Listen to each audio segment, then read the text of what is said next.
سابق وزیر اعظم نواز شریف کی پاناما کیس میں نااہلی کے بعد جب اقتدار کے لیے نئی بھرتی کا عمل شروع ہوا تو سب سے زیادہ ریٹنگ عمران خان کی تھی، جو دھرنوں کے بعد سے بھرتی والوں کی آنکھ کا تارا بن چکے تھے اور خود کو ملک کا نیا وزیر اعظم دیکھ رہے تھے۔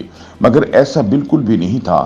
عمران خان کے ذریعے نواز شریف کو اقتدار سے نکالنے کے بعد بھرتی پہ متعین افراد عمران خان پر پوری طرح اعتماد کرنے کے موڈ میں نہیں تھے۔ یوں بھی کہہ سکتے ہیں کہ ان افراد کے درمیان نئے وزیر اعظم کی بھرتی پر کچھ اختلاف تھا۔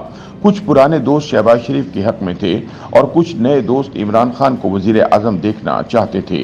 سینئر صحافی اور تجزیہ کار حامد میر بھی اس بات کا انکشاف کر چکے ہیں کہ 2018 کے انتخابات سے پہلے اسٹیبلشمنٹ کی طرف سے شہباز شریف کو آفر ہوئی تھی کہ اگر وہ نواز شریف کو چھوڑ کر اسٹیبلشمنٹ کے ساتھ ہاتھ ملاتے ہیں یا پھر نون لیگ میں سے ان کو مائنس کرتے ہیں تو اقتدار کا ہما ان کے سر پر بیٹھ سکتا ہے۔ مگر شہباز شریف کو یہ ڈیل پسند نہ آئی اور وہ ایک اچھے کاروباری ثابت ہوئے۔ دوسری طرف اسٹیبلشمنٹ بلاول بھٹو زرداری کو بھی وزیر اعظم بنانے کو تیار تھی اگر وہ پیپلز پارٹی سے زرداری فیکٹر کو مائنس کرنے پر تیار ہو جاتے۔ اس کا مطلب ہے کہ پاکستان کی اسٹیبلشمنٹ آخر تک عمران خان کے بارے میں واضح نہیں تھی اور ان پر بھروسہ کرنے سے متعلق خدشات کا شکار تھی۔ مگر کوئی اور مناسب امیدوار نہ ملنے کی صورت میں مرتا کیا نہ کرتا والی ضرب المثل پر عمل کرتے ہوئے عمران خان کو ہی نیا وزیر اعظم بھرتی کرنے کا خطرہ مول لینے کی ضرورت پیش آئی۔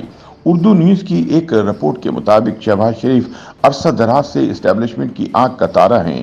ان کو ہمیشہ سے نواز شریف کے متبادل کے طور پر تیار کیا جاتا رہا۔ پرویز مشرف کے دور میں بھی اس بات کی بہت چیمہ گوئیاں تھیں کہ مائنس نواز شریف کر کے شہباز شریف صاحب کو آگے لایا جائے۔ اس دور میں اس بات کے چرچے بھی تھے کہ شہباز شریف بیک ڈور رابطوں کے ذریعے سے پرویز مشرف کے ساتھ بھی بات چیت کر رہے تھے۔ اسی دور میں بیگم کلثوم نواز کی طرف سے منسوب ایک بیان سامنے آیا تھا کہ شہباز شریف جو مشورے نواز شریف کو دے رہے ہیں وہ مشورے اپنے دوست پرویز مشرف کو دیں۔ یہ خیال کیا جاتا ہے کہ شہباز شریف اس ڈیل پر نواز شریف کو نہ منا سکے، مگر انہوں نے خود اپنے بلبوتے پر یہ خطرہ کبھی مول نہیں لیا، کیونکہ ان کو ایک اچھا کاروباری ہونے کی وجہ سے پتہ تھا کہ ووٹ بینک اور مقبولیت نواز شریف کی ہے۔ کہیں ایسا نہ ہو کہ وزیر اعظم بننے کے چکر میں وہ پنجاب کی وزارت اعلیٰ بھی سے ہاتھ دھو بیٹھیں۔ پاکستان کی اسٹیبلشمنٹ عمران خان اور ان کی حکومت سے بہت جلد مایوس ہونے لگ گئی تھی اور عوامی رائے بھی تحریک انصاف کے خلاف جانے لگی تھی۔ اس کی ایک بڑی وجہ یہ بھی تھی کہ اسٹیبلشمنٹ سمجھتی تھی کہ یہ حکومت عمران خان اور تحریک انصاف کی نہیں بلکہ ان کی ہے اور وہ جب چاہیں اس کو ختم کر سکتے ہیں، اور پھر آخر میں ہوا بھی یہی۔ اسی اثنا میں نئے وزیر اعظم کی نئی بھرتی کے لیے کسی موضوع امیدوار کی تلاش کا عمل پھر سے شروع ہو چکا تھا۔ عمران خان کو اس بات کا بخوبی علم تھا کہ اگر ان کا کوئی نیم البدل ہوا تو وہ شہباز شریف ہوگا۔ اسی لیے تحریک انصاف کے سارے دور میں شہباز شریف مختلف کیسز میں نیب کی تحویل میں رہے۔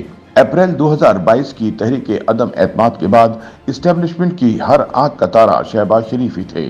شہباز شریف کی زندگی میں وہ لمحہ آ گیا جس کا ان کو اشروں سے انتظار تھا، اور اس بار تو ماحول بھی بنا بنایا تھا۔ نواز شریف ملک سے باہر تھے، عمران خان دل سے اتر چکے تھے، پیپلز پارٹی اور جے یو آئی جیسی اپوزیشن کی تقریباً ساری جماعتوں کی حمایت بھی حاصل تھی، جس کی وجہ سے شہباز شریف کا وزیر اعظم بننا ناگزیر ہو چکا تھا۔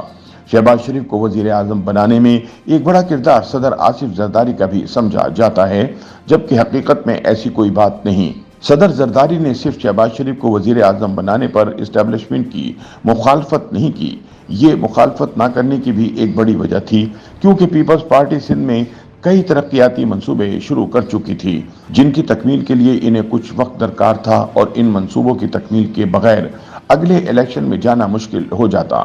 صدر آصف زرداری کو شہباز شریف کے وزیر اعظم بننے سے وقت بھی مل گیا، عمران خان سے بھی جان چھوٹ گئی اور 1.5 سال کے لیے اسٹیبلشمنٹ کا خطرہ بھی ٹل گیا۔ بعد ازاں 2024 کے الیکشن کی تیاری کے سلسلے میں نواز شریف کو خاص طور پر پاکستان لایا گیا۔ اس وقت بھی سیاست پر گہری نظر رکھنے والوں کو اس بات کی خبر تھی کہ نواز شریف کو الیکشن کے لیے استعمال کیا جائے گا، جبکہ وزیر اعظم چھوٹے میاں شہباز شریف کو ہی بنایا جائے گا، جو اب فیورٹ ہونے کے ساتھ ساتھ آزمودہ بھی ہو چکے تھے۔ الیکشن کے نتائج کے بعد نواز شریف سمیت سبھی لوگ ہارے، جو جیتا وہ صرف